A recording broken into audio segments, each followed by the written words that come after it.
امام بخاری نے کتاب الصوم میں جو باب قائم کیا ہے، چیپٹر نیم قائم کیا ہے، باب الصائم اذا اکل او شرب ناسیا،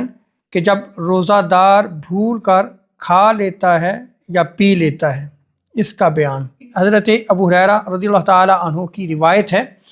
اس میں آقا علیہ السلام ارشاد فرماتے ہیں عن نبی صلی اللہ تعالی وسلم قال اذا نسی فاکل وشرب فلیتم صومہ،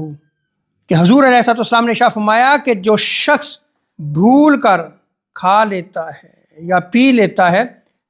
فلیتم صومہ، وہ اپنے روزے کو مکمل کرے۔ کیوں؟ اس لیے فَإِنَّمَا أَطْعَمَهُ اللَّهُ وَسَقَاهُ، اس لیے کہ اللہ رب العزت نے اسے کھلایا بھی ہے اور پلایا بھی ہے۔ تو اس روایت میں حضور علیہ السلام نے واضح فرما دیا کہ جو شخص بھول کر کھا لیتا ہے یا پی لیتا ہے، اس سے اس کا روزہ نہیں ٹوٹے گا۔ جو کھا لیا ہے، پی لیا ہے، وہ اللہ رب العزت کی طرف سے اس کے لیے مہمان نوازی ہوتی ہے، اور وہ اپنے آپ کو اللہ کا مہمان شمار کرے۔ اب یہاں پہ اس حوالے سے کچھ اور دیگر مسائل بھی جو ہے وہ اسی کے ریلیٹڈ ہیں، ان کو بھی آپ سمجھ لیں کہ کھانے پینے کے دوران اگر اسے یاد آ گیا کہ میں تو روزہ دار ہوں، یا کسی نے یاد دلا دیا، تو یہ یاد رکھ لے کہ وہ وہیں پہ سٹاپ ہو جائے۔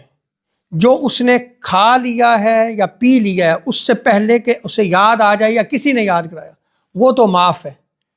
اس سے اس کا روزہ نہیں ٹوٹے گا۔ لیکن جب کسی نے یاد کرا دیا یا یوں ہی اسے یاد آ گیا، تو اب کیا کرے کہ وہ جو منہ میں ہے اسے باہر نکال دے، کھانا ہے تو باہر نکال دے، پانی ہے تو اسے باہر نکال دے۔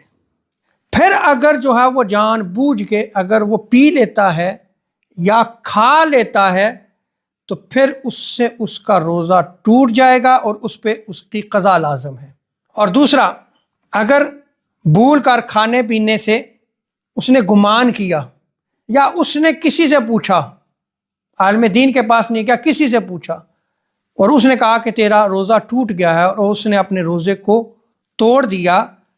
تو پھر اس پہ اس روزے کی قضا لازم ہے۔